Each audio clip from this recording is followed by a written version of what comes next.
Patricia Craig, a critic, anthologist and biographer. Here we are sitting in Writers' Square in Belfast, and I have to say that there's very little that's actually significant about this particular location. If you look at it, you see that it's a bleak and featureless spot, completely at odds with all the vibrant, colourful and illuminating writing which exists about Belfast at present and which has existed for at least 200 odd years. But I suppose it does have a significance in the name Writers' Square and in all the localities that radiate out from it. For example, we're not very far from Clifton Street, where Brian Moore was born in 1921 and garnered the material that went into his three great Belfast novels, Judith Hearn, The Feast of Lupercal and The Emperor of Ice Cream. When I was young, I immersed myself in every single piece of writing about Belfast that I could find, and I can tell you the choice was not nearly as wide as it is now, but I devoured novels like Max Caulfield's The Black City, Michael McLaverty's Call My Brother Back, Robert Harbinson's No Surrender, Sam Hannah Bell's December Bride, Forrest Reid and his protégé Stephen Gilbert, Brian Moore. All this was an immense help to me when I came to edit the Belfast anthology, because from about the age of 12 I had been aware of all the riches connected with Belfast writing, even though in some cases you had to look quite hard to find them.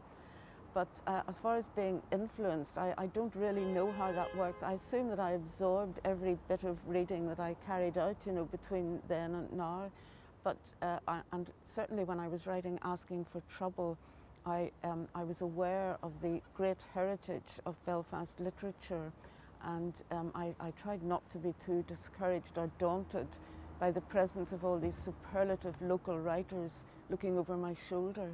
If I had to choose one writer who means more to me than anyone else, it would have to be, it would be difficult, but I would have to opt for a writer who is extremely well known, whose achievement is acknowledged in the wider world, Louis MacNeice, for the pungency and cogency of his observations on absolutely everything, from politics to the ancient Greeks and rose geranium soap, but especially for his observations on Belfast and on the north of Ireland.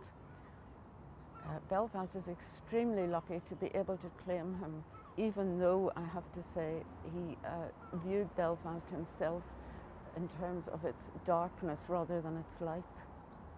I left Belfast at the age of 20 and lived in London for many years, but I felt that I never left Belfast behind, really. I always took it with me. And as I've said earlier, I liked the city. I missed it. I missed many things about it. It was a much more interesting environment to grow up in than many other places might have been. And I always intended to come back to the north of Ireland, and eventually did come back, and I'm very glad. I think it was a wise choice. On the other hand, I do think that it's important for people from Belfast to get away, at least for a time, because it enables them to gain a certain perspective on its goings-on. I mean, one would not want to become too insular. Asking for Trouble is a memoir which was published in 2007, and it's basically about a dramatic incident that happened to me when I was expelled from a convent school in Belfast at the age of 16. But there's a lot of other material in it, obviously, so I'll just read a couple of paragraphs here. I have to record that I never hated Belfast, never hated the north, never even hated the school that so readily washed its hands of me. The look of Belfast, even my part of Belfast, didn't have a lowering effect on me. I couldn't get enough of rain, back streets, waste ground, the back ends of laundries and cinemas, bleak playgrounds with bonneted toddlers going round and round on wooden carousels.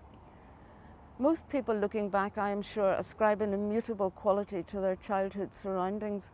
Of course, you've only to look around you in the present to see how these have been overtaken by change, mostly destructive change, but at the time it seems they never will change.